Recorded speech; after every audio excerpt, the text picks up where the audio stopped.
Buen día, soy Diego Fernando Londoño, estudiante de Ingeniería Civil. Vamos a hablar sobre la actividad para el curso coterminal y especialmente sobre el liderazgo estratégico pues, con una visión neogranadina. Estas son, digamos que unas pautas que vamos a desarrollar sobre dos proyectos íconos de Colombia en el tema de la construcción y es el Metro de Medellín y es Hidroituango.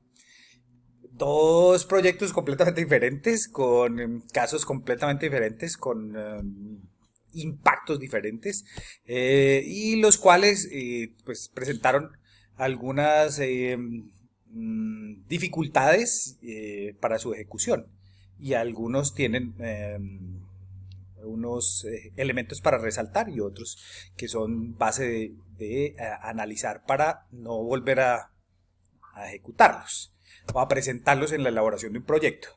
Entonces, vamos a hablar específicamente de la dirección estratégica de los dos casos en específico, Metro de Medellín y Hidroituango, con base en lo que estamos viendo en el momento. ¿Qué dirección estratégica había para el tema del caso de éxito que es nuestro Metro de Medellín?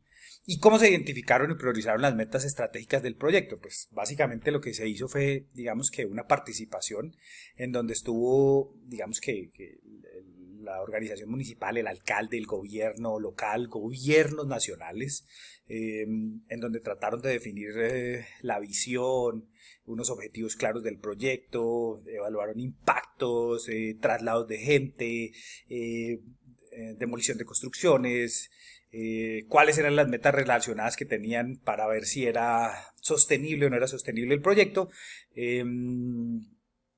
Vieron también todo el tema de necesidades, pero para poder llegar a esos temas, de esas necesidades, lo que hicieron fue salir a hacer unas encuestas con la gente, digamos que interactuaron de la mano con ellos y empezaron a hacer esas encuestas y empezaron a ver qué necesidades tenía la gente, cuáles eran las expectativas, cuál era la gente a la que iba a llegar, cuál iba a ser el impacto social, cómo iba a ser la calidad de ellos.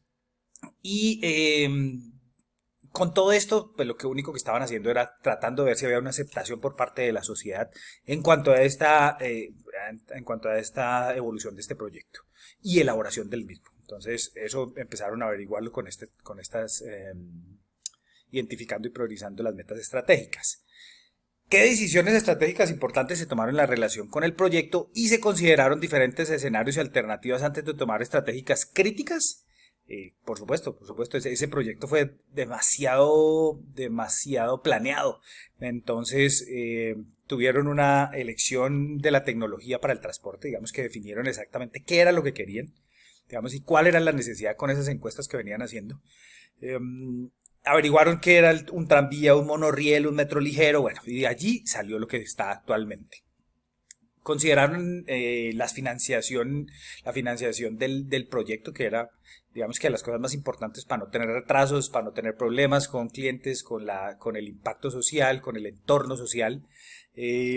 Verificaron si iba a salir todo de parte del gobierno, si iba a salir parte del sector privado, quiénes iban a participar. Digamos que esas fueron cosas que ellos evaluaron. También se verificaron cómo iba a ser la construcción y cuál iba a ser la operatividad de ese proyecto. Lo que buscaban con toda esta vaina era, pues, llegar a ver si la gente, la ciudadanía se iba a apropiar de su nuevo proyecto, si les iba a gustar, si no iba a impactar socialmente, si no iba a impactar en los otros temas para poder que no tuvieran ningún tipo de problema. También buscaron expertos en vías, en espacio público, bueno, en otro tipo de cosas para poder llegar a tomar algún tipo de decisión y poder correlacionar todas esas encuestas, todos esos estudios, todos esos expertos que llevaron para poder hacer esto. ¿Cómo se asignaron y gestionaron los recursos, incluidos el presupuesto, el personal y el tiempo, para lograr objetivos estratégicos? Pues lo primero que hicieron fue, digamos que llegar a saber cuál era el recurso y el presupuesto. Entonces ellos dijeron, bueno, vamos a tener una planificación detallada en cuanto a costos. Para poder tener esa planificación detallada de costos, ellos tuvieron que hacer una programación. Entonces, evaluaron miles de cosas para poder llegar a desarrollar el proyecto. Y uno de esos, pues obviamente era el recurso y el presupuesto. Tenían que, pues, tener contratación de personal calificado, idóneo, para no tener retrasos y no tener equívocos en el proceso del proyecto. Ese recurso humano pues debía ser rigurosamente reclutado por gente también especializada, a pesar de que no conociera el tema, pero por lo menos sí que les guiara por dónde iba y tratar de que se desarrollaran durante el proyecto de manera asertiva, sin tener ningún tipo de complicación. La gente que desarrollaban pues la capacitaron para que supiera específicamente las tecnologías que se iban a utilizar en ese proyecto. Entonces ellos lo que hicieron fue crear un ambiente laboral de trabajo espectacular para poder que ese proyecto no tuviera retrasos, que se entendieran, que fueran como un engranaje y pudieran trabajar. Se elaboró, pues, lo que les decía, el cronograma detallado de trabajo con las actividades y planes de ejecución, pero antes de eso, elaboraron algo que se llama un PMT, que es un programa, de trabajo, pero es un programa macro, en donde se ven las actividades macros, que lo que hacen es llegar a ese programa detallado de trabajo, a ese PDT, que nos permite ejecutar presupuesto de gente, recursos, tiempos, y si iba a ser viable o no iba a ser viable. ¿Qué lecciones se extrajeron de este proyecto exitoso que podrían aplicarse en futuros proyectos? Son muchos, pero por ejemplo tener una visión clara y compartida del proyecto, tener en cuenta la planificación y asignación de recursos, la participación de la comunidad en el proyecto, interactuar con la gente, realizar monitoreos y gestión de los riesgos efectivos. ¿Qué pasó al contrario en Hidroituango, que era un proyecto pues para nosotros no exitoso realmente? En donde, pues, ¿qué pasó? ¿En qué medida los objetivos estratégicos del proyecto se desviaron de la visión inicial y de los factores que contribuyeron a esta desviación? Pues básicamente se desviaron porque ella iba a ser una hidroeléctrica contemplada para una escala mucho menor, y con una energía de generación limpia. Pero cuando empezó a avanzar el tiempo, empezaron a ver que la necesitaban más grande porque se tenía que priorizar digamos que la rentabilidad económica. Entonces, desde ahí ya empezaron a fracasar. Un proyecto se evalúa, se estudia, se planea, se controla, se programa desde algo que venga desde la maduración del proyecto. Pero ¿qué pasa? Pues que aquí esa vaina pasó, pero cuando empezaron a priorizar el tema económico, pues la vaina se despapalló. Entonces empezaron a generar problemas diferentes, como impactos ambientales y sociales significativos, empezaron a subestimar riesgos geológicos y sociales, tenían ambientes económicos difíciles y empezaron a pelear con la gente y a pelear con los diseños originales que tenían. Esa ingeniería que tenían inicial, pues básicamente no funcionó. Hubo decisiones estratégicas claves que resultaron en el fracaso del proyecto. ¿Cuáles fueron y por qué se tomaron esas decisiones? Pues sí, hubo decisiones estratégicas claves. Pues continuaron con la construcción. Digamos que una de las decisiones fue continuar, a pesar de todas las advertencias en torno a los riesgos geológicos, a los problemas sociales, al tema económico, a la manipulación, a la ingeniería, a todos esos problemas que ya se dieron cuenta antes de empezar a trabajar, y que olvidaron cuando maduraron su proyecto a una pequeña escala. Y esa falta, digamos que, de comunicación con la comunidad, pues impactó demasiado. Eso fue uno de los puntos, digamos que, de mayor impacto. Entonces hubo oposición en el proyecto, no querían que los reubicaran, qué iba a pasar con ellos. Bueno, el tema geológico, el tema de aguas, el tema de lluvias, la recesión. Bueno, digamos que ellos no dimensionaron todo ese proceso y toda esa problemática que se les venía encima. Entonces, malas decisiones desde el principio. ¿Cómo se abordaron los desafíos y problemas que surgieron durante la ejecución del proyecto?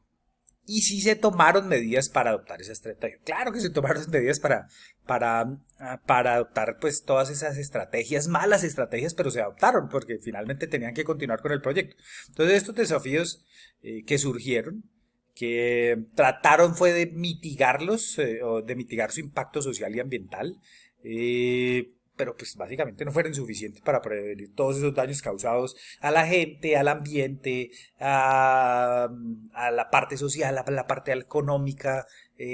No tenían especialistas enfocados y planeados para la programación que tenían, para ese gran proyecto macro que al final se empezó a desarrollar y se desarrolló. Entonces, digamos que, pues que eso se convirtió en un limitante para hacerlo rápidamente y para que fuera un proyecto exitoso. A la luz de este caso no exitoso, ¿qué recomendaciones se pueden hacer para mejorar las direcciones estratégicas en futuros proyectos? Pues básicamente es, uno, tener la visión clara y compartirla a los actuantes, a la gente que va a actuar en ese entorno. Dos, pues que deben haber estudios enfocados solo en ese proyecto y en esa estrategia y en esas tecnologías que permitan que sí sea bien madurado un proyecto y no tenga ningún cambio de desviación. No cambiar el alcance del proyecto sin evaluar antes los estudios que permitan que sea modificado.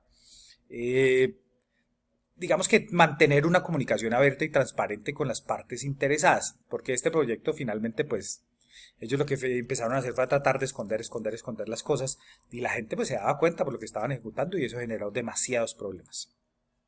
El entorno económico empresarial, pues, el Metro de Medellín, ¿cómo se realizó la evaluación inicial del mercado antes de emprender el proyecto? Pues, lo primero que hicieron fue, bueno, ¿necesitamos un metro? ¿Sí o no? Ya después de que se dieron cuenta que el medio de transporte iba a ser un metro, pero sí lo necesitamos, ¿sí o no? Entonces empezaron a hacer digamos que unos estudios ya diferentes en donde miraban la demanda del transporte, qué cantidad de pasajeros habían, quiénes iban a utilizar el metro de Medellín, y si esto iba a tener un retorno en cuánto tiempo en la parte económica, en la viabilidad económica para hablar, pues, todo ese tema de rentabilidad del proyecto. Evaluaron la parte social y la parte ambiental para poder evaluar beneficios y riesgos. Digamos que eso fue un éxito en este caso. ¿Cómo se desarrolló y gestionó el presupuesto del proyecto para garantizar la viabilidad?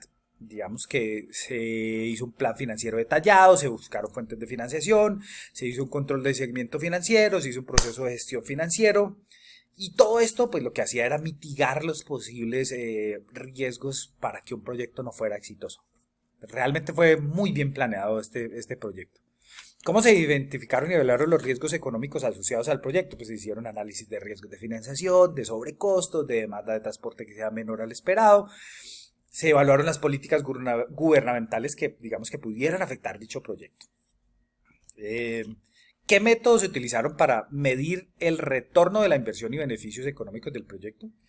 Pues ellos lo que hicieron fue verificar el retorno de la inversión y digamos que cómo lo iban a hacer con el ahorro del tiempo, el ahorro de los viajes, disminución de contaminación, disminución de tiempos entre entrega de los puntos. Bueno, digamos que eso fue una parte. Dos, pensaron en el tema de generar empleos directos e indirectos.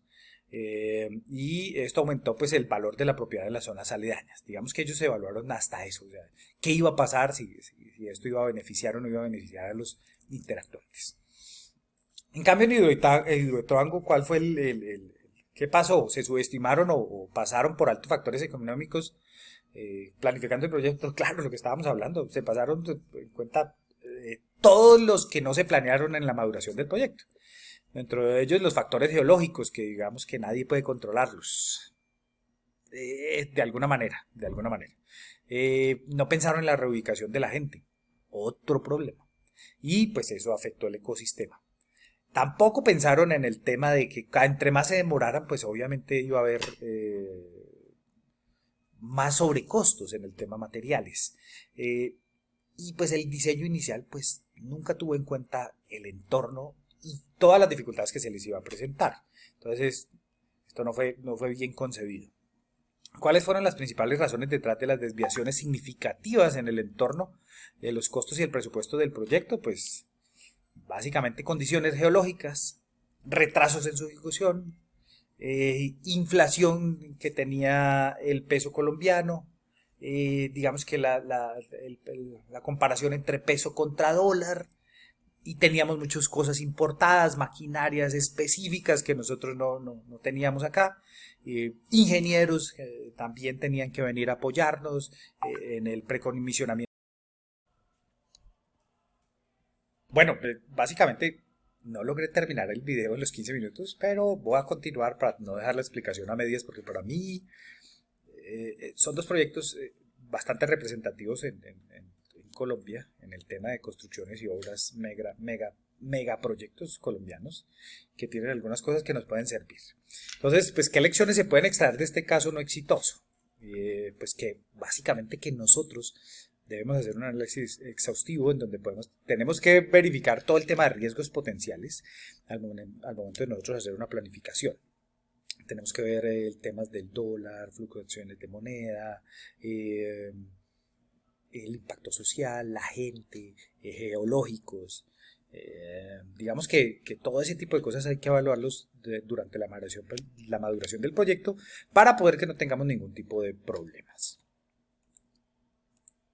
La gestión de la innovación tecnológica, pues básicamente en cuanto al tema del Metro de Medellín, pues, digamos que cuál era el objetivo principal del proyecto y cuáles eran esos principales desafíos que enfrentaban. Pues el número uno era modernizar el sistema, ¿sí? Ese era, digamos que el uno, mejorar la movilidad urbana.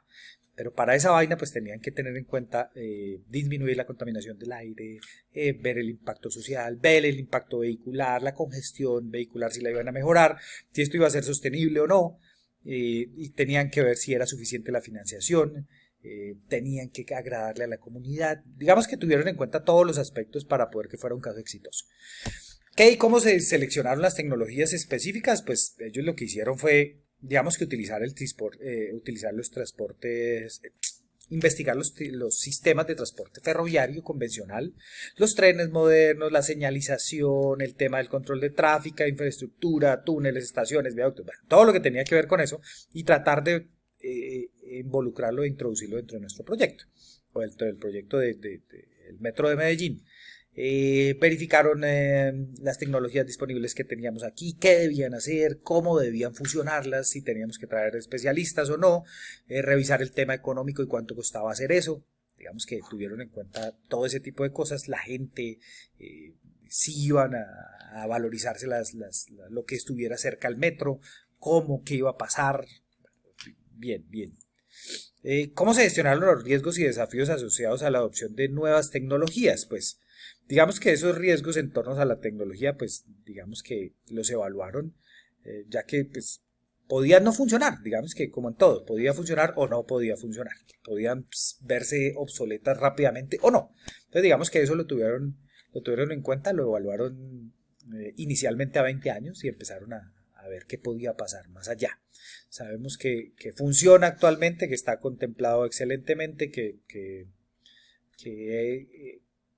el impacto en su momento, pues así haya sido fuerte, pues estaba contemplado dentro de toda esa maduración y ejecución de su proyecto.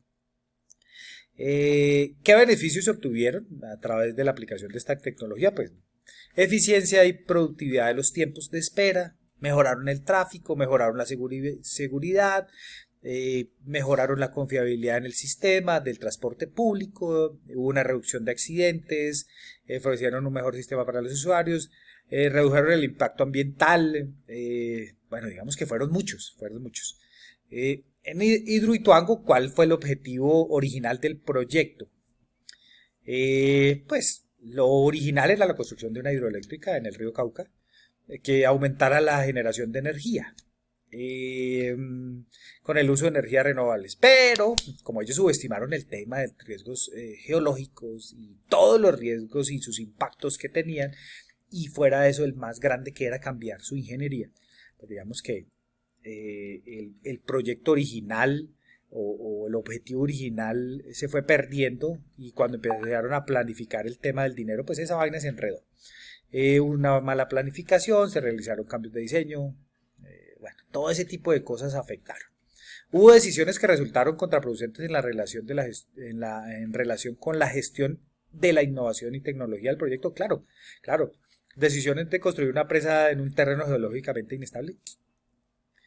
realmente ellos hicieron sus estudios, pero no los hicieron a fondo. Y fuera de eso, cuando cambiaron la ingeniería, pues peor, ya no servía. No tuvieron en cuenta las comunidades locales, las autoridades ambientales, generaron desconfianza, mintieron, no fueron flexibles, trataron de imponer todo, y entonces esa vaina generó pues, los conflictos que se generaron. Se detectaron problemas en la ejecución que contribuyeron al resultado no exitoso y cómo gestionaron los desafíos y obstáculos de la tecnología.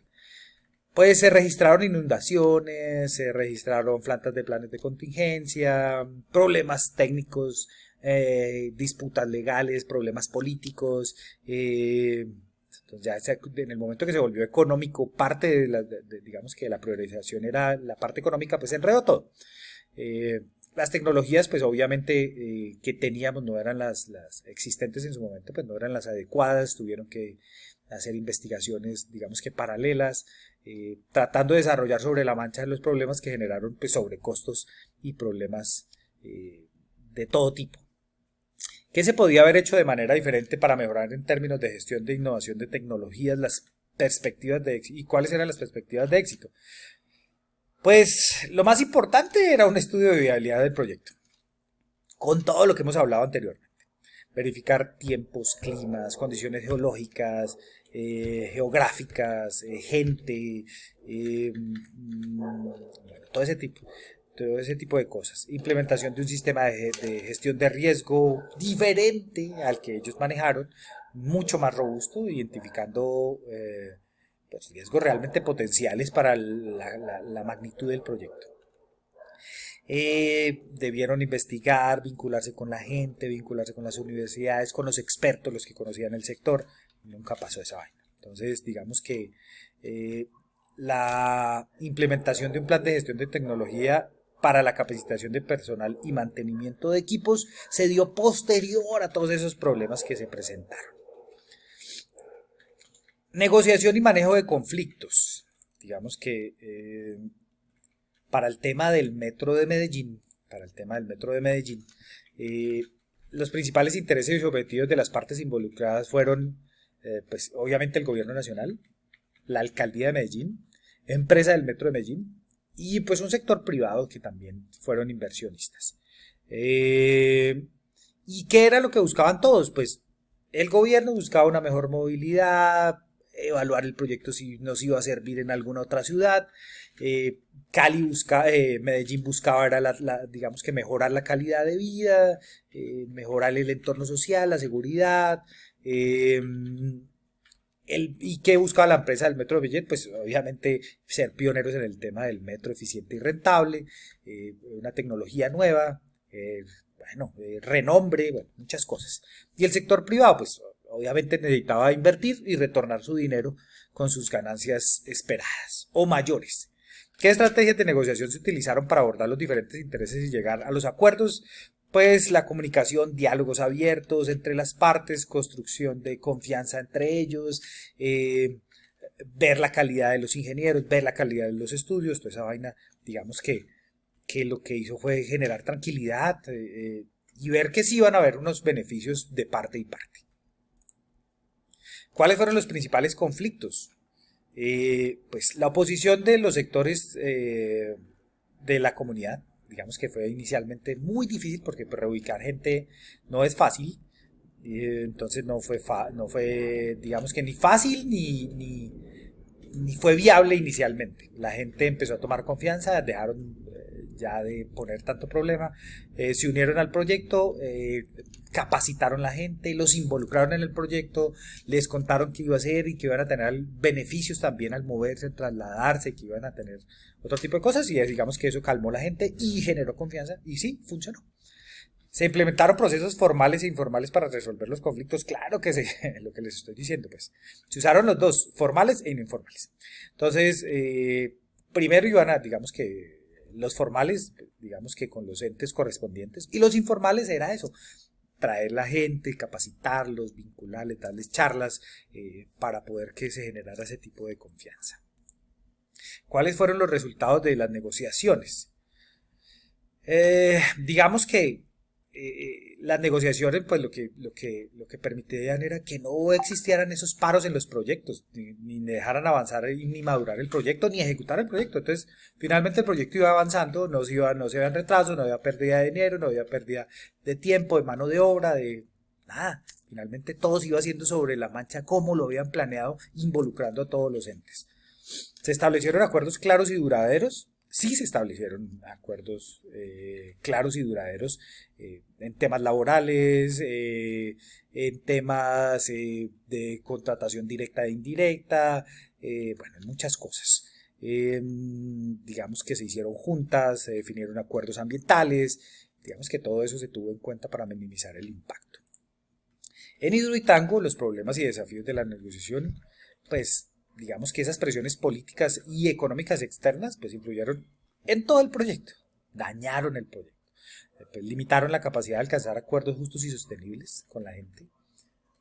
Al mentir pues la gente se ofendió, ya no hubo dinero, ya se presentaron desafíos diferentes, ya tuvieron que mover gente, tuvieron que dar más dinero, tuvieron que tratar de generar confianza, ellos no eran transparentes. Entonces esa vaina generó problemas.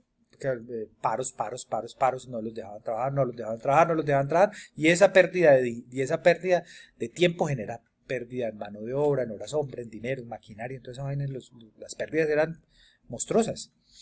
¿Subestimaron o pasaron por alto ciertos intereses? Claro que pasaron, claro. El impacto ambiental no lo tuvieron en cuenta, el impacto social tampoco. Y eso fueron los que más le generaron problemas. Se subestimó el interés económico de la empresa contratista en cuanto al manejo del presupuesto y a los impactos en cuanto a las finanzas públicas. Entonces, digamos, al no planearlo o al planearlo sobre un proyecto diferente, pues esa vaina y sobre problemas que nunca pensaron que iban a tener, pues esa vaina despapalló el presupuesto. ¿Se tomaron decisiones que comprometieron la viabilidad del proyecto? Sí, se tomaron decisiones. Construir una presa en terreno geológicamente inestable, mala decisión, por malos estudios, por mala maduración del proyecto. Y pues ya después hubo una falta de supervisión, falta de gente experta, falta de capacitación a la gente. Digamos que fue una cadena de errores allí que generó lo que pasó. ¿Cómo se manejaron los conflictos durante el proyecto y por qué esas estrategias resultaron ineficaces? Pues porque esas mesas de diálogo y esos comités de seguimiento pues venían basados o fundamentados sobre ya algo que era la mentira y sobre la falta de confianza. Entonces ya fue muy difícil ese tipo de cosas y fueron ineficaces. Ya no había transparencia, no había credibilidad, no había nada, ya no había nada. Entonces así se pierde todo y se pierde tiempo y dinero. ¿Qué lecciones se pueden extraer en este caso? Es importante pues, mantener una comunicación transparente y fluida con la gente que va a actuar o interactuar en el proyecto. Todos hacemos parte de un proyecto cuando estamos cerca de él. Todos. Entonces, eso es lo que hay que evaluar primero. Deben estar ellos comprometidos, digamos que toda la gente con la búsqueda de soluciones consecutivas, con estrategias, todos trabajando en pro del proyecto. Pero pues allí, desde el principio se perdió. Bueno, básicamente era eso. Perdón que me tomé más tiempo. Gracias por escucharme. Este tema me apasiona. Gracias por todo. Muy gentiles y buen día.